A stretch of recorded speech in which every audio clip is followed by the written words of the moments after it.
नमस्कार दोस्तों, स्वागत है आप लोगों का हमारे आचार्य जागेंद्र मिश्रा चैनल में। नवरात्रि के किसी भी दिन इस वृक्ष को छूकर आ जाना, तत्काल गरीबी मिट जाएगी।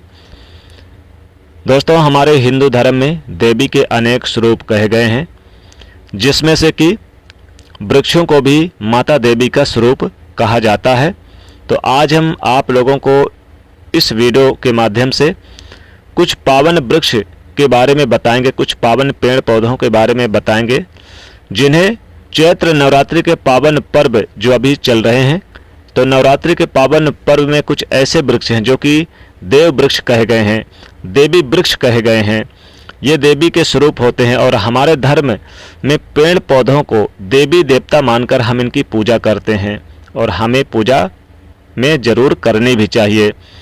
साइंस भी कहता है कि पेड़ पौधे मनुष्य को फ्री में प्राण वायु प्रदान करते हैं और पेड़ पौधे हमें ऑक्सीजन देते हैं।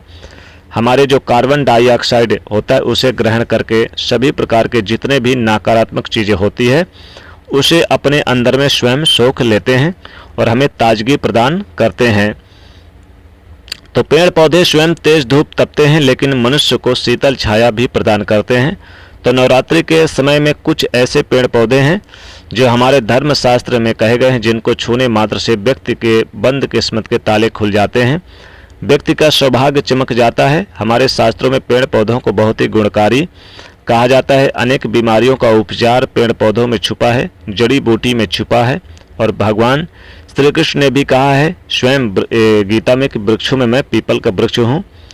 तो दोस्तों, यानी कि आप नवरात्रि के समय में इन पेड़ पौधों की पूजा पाठ करते हैं, इन्हें छू कर आते हैं, तो आपकी गरीबी तत्काल नष्ट होगी, माता रानी की कृपा बरसेगी। तो आज हम आपको बताएंगे धर्मशास्त्र के अनुसार बताए गए, यानी कि ये जो उपाय हैं ये बहुत ही मंगलकारी होते हैं। अगर इस वृक्ष को आप छू लें तो आपकी सभी परेशानी, सभी संकट, कष्ट आपके दूर हो जाएंगे। और नवरात्रि के समय में छू कर आना है दोस्तों, खास करके नवरात्रि के समय में। नवरात्रि का समय वो समय होता है जो शक्ति का पर्व कहा जाता है। शक्ति पर्व क्यों कहा जाता है? क्योंकि इस समय अचेत वस्तु जो होती है वो भी चेतना युक्त हो जाती है, अर्थात इस समय जो शक्ति हमारे धरती लोक में आ जाती है। नव दुर्गा को क्या बोल सकते हैं? शक्ति बोल सकते हैं। तो माता रानी इस धरा पर आती हैं, तो जितने भी पेड़ पौधे होते हैं, जीव जंतु होते हैं, जल अचल सभी प्रकार के जो वस्तु हैं वो सब में प्राण आ जाते हैं, सब में शक्ति निहित हो जाती हैं, जागृत हो जाते हैं। तो इस समय कोई भी पेड़ पौधे को जाकर के छू दें, खास करके देवी ये जो स्वरूप कहे गए हैं, इन पेड़ पौधों को छूने मात्र से आपकी जो जीवन की परेशानी है, कष्ट है, दुख तकलीफ है, कष्ट है, रोग है, बीमारी है, कलह क्लेश है, जीवन की बहुत सारी समस्याएं हैं, सब समाप्त हो जाएगी।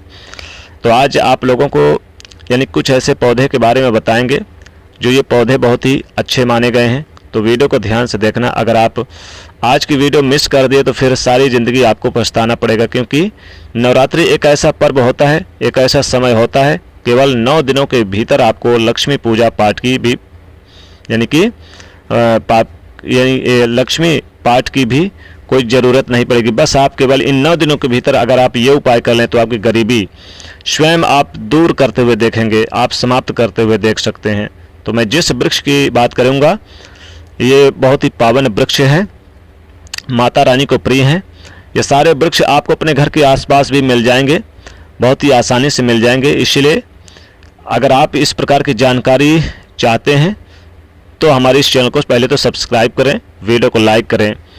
दोस्तों, माता रानी बहुत प्रसन्न होती हैं इन वृक्षों को छूने से। तो जनहित एवं जन कल्याण के लिए आप लोगों के लिए हम आज ये उपाय लाए हैं। तो वीडियो को आप ध्यान से पूरा देखिएगा। साथ ही साथ दोस्तों बता दें कि ये बहुत ही सौभाग्यशाली वृक्ष हैं, रामबाण की तरह काम करते हैं। एक बार उपाय करने से आपको सदियों तक लाभ प्राप्त होता रहेगा, क्योंकि माता रानी की कृपा आपके ऊपर बरसेगी। तो वीडियो को ध्यान से देखना और ये जो वृक्ष मैं बताऊंगा इन्हें आप लिख लेना, ध्यान से सुनना, ताकि इन्हीं वृक्ष को छूकर आप नवरात्रि के समय में आएँ। दोस्तों, नवरात्रि के किसी भी दिन आपको छूकर आना है। और ये जो वृक्ष हैं ये बहुत ही पावन वृक्ष हैं। नवरात्रि का समय भी अभी चल रहा है, क्योंकि दोस्तों नवरात्रि का समय इस बार चैत्र नवरात्रि 30 मार्च से शुरू होकर 6 अप्रैल तक रहेगी 2025 में चैत्र नवरात्रि। अष्टमी तिथि रहेगी 5 अप्रैल को, नवमी तिथि रहेगी 6 अप्रैल रविवार के दिन, और रामनवमी का व्रत भी 6 अप्रैल को ही मनाया जाएगा। तो आप 6 अप्रैल से पहले पहले इन वृक्षों को छूकर आ जाएं। दोस्तों, गरीबी स्वयं मिटते हुए देखेंगे।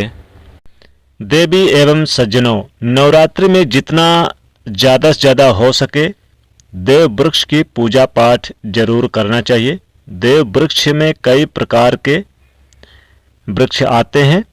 दोस्तों, बताना चाहूँगा, इन्हें छूने से गरीबी मिटती है, दुख दरिद्रता दूर होता है। तो पहला वृक्ष है बेल का वृक्ष। बेल का वृक्ष माता पार्वती के पसीने से उत्पन्न हुआ है। स्कंद पुराण के अनुसार जो माता पार्वती हैं ये देवी स्वरूप कही गई हैं, अर्थात 9 दुर्गा के स्वरूप कहे गए हैं। इस वृक्ष के डाली में पार्वती, जड़ में ब्रह्मा, तने में विष्णु एवं समस्त जो हिस्से हैं उसमें भगवान शिव शंकर बसते हैं। संध्या काल के समय में, नवरात्रि के समय में शिव मंदिर के पास नवरात्रि के समय में जो बेल वृक्ष के नीचे एक घी का दीपक जलाता है और छू कर आता है, अपनी मनोकामना बोलता है, तो धनवान, गुणवान एवं पराक्रमी वो व्यक्ति बनता है। व्यक्ति के सभी प्रकार के मनोरथ पूर्ण होते हैं। हमारे धर्म शास्त्र में यह भी कहा गया है कि नवरात्रि के समय में यदि कोई भी व्यक्ति, जी हाँ, नवरात्रि के समय में अगर कोई भी व्यक्ति बेल के वृक्ष को छूकर आ जाए तो माता दुर्गा जी की कृपा उस पर अवश्य बरसती है। 7 बार इसकी परिक्रमा कर लें और इस वृक्ष को छूकर आ जाए तो माता दुर्गा दौड़ी दौड़ी चली आती हैं। नवरात्रि के समय में बेल के वृक्ष को जरूर छूकर आ जाएं, क्योंकि इससे गरीबी दूर होती है। जो व्यक्ति व्रत करते हैं, तप करते हैं, इसके नीचे बैठकर अगर आप जाप करें माता ओम दुम दुर्गाय नमः, तो माता शीघ्र प्रसन्न होती हैं। तो बेल के वृक्ष आसानी से घर के आसपास मिल जाएगा। आप इस वृक्ष को छूकर आ जाएं, इससे गरीबी मिटती है, निर्धनता मिटती है।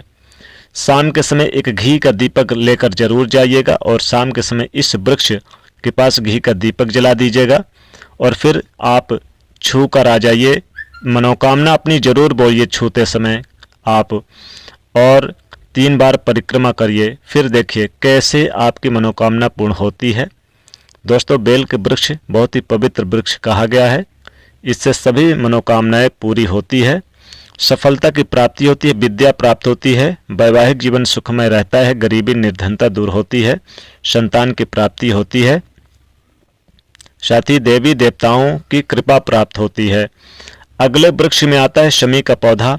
शमी का वृक्ष बहुत ही पवित्र माना गया है, स्वयं जगदम्बा का निवास है। शमी के पत्ते, पुष्प अगर शिवलिंग पर चढ़ाया जाए नवरात्रि के समय में तो सोने पे सुहागा। चूंकि आदिशक्ति माता दुर्गा के स्वयं पतिदेव भगवान शिव हैं, इसलिए माता दुर्गा प्रसन्न होती हैं। तो नवरात्रि के समय में अगर आप संध्या काल के समय इस वृक्ष को छूकर आ जाए तो गरीबी तत्काल मिट जाएगी। धूप दीप जलाने से सभी प्रकार के कष्ट मिटते हैं। धूप दीप जलाइए, अगरबत्ती जलाइए, घी का दीपक हो या फिर आपके पास जैसा भी हो, मीठे तेल का दीपक जलाइए, 3 बार परिक्रमा करिए। इस वृक्ष को शाम के समय छूकर आइए। नवरात्रि के समय में किसी भी दिन आपकी गरीबी स्वयं देखेंगे दूर होगी। दोस्तों, अगले क्रम में आता है तुलसी का पौधा। तुलसी के पौधा में साक्षात माता लक्ष्मी जी का वास होता है।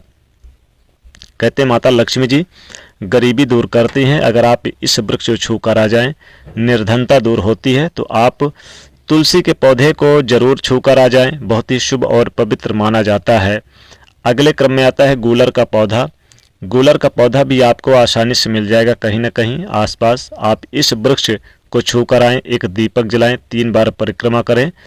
इसमें स्वयं भगवान नरसिंह और माता लक्ष्मी जी का वास है, क्योंकि इन्हें वरदान है। इसलिए नवरात्रि के समय में इस वृक्ष को जरूर छूकर आए, गूलर के पौधे को। अगले क्रम में आता है दोस्तों वो मदार का पौधा, आकड़े का पौधा आपके घर के आसपास मिल जाएगा। तो इस पौधे को भी छूकर आ जाए, बहुत ही शुभ और पवित्र माना जाता है। साथ ही माता लक्ष्मी जी नीम के पौधे में भी वास करती हैं। चूँकि नवरात्रि के समय में नीम का एक ऐसा पौधा है, एक ऐसा पेड़ है जिसमें स्वयं माता दुर्गा वास करती हैं 9 दिनों तक। कहते हैं कि इस दिन यानी कि 9 दिनों में इस वृक्ष में चढ़ना नहीं चाहिए। माता दुर्गा का वास होता है, इसलिए इस वृक्ष को छू कर आ जाएं और प्रणाम करें। 3 बार परिक्रमा करें, एक दीपक जरूर जलाकर आएं, शीघ्र मनोकामना पूरी होगी। तो देवी एवं सज्जनों, इनमें से कोई भी एक वृक्ष को छू कर आ जाए, आपकी मनोकामना पूर्ण होगी। तो दोस्तों वीडियो को लाइक करें, शेयर करें, चैनल को सब्सक्राइब करें। जय माता दुर्गा।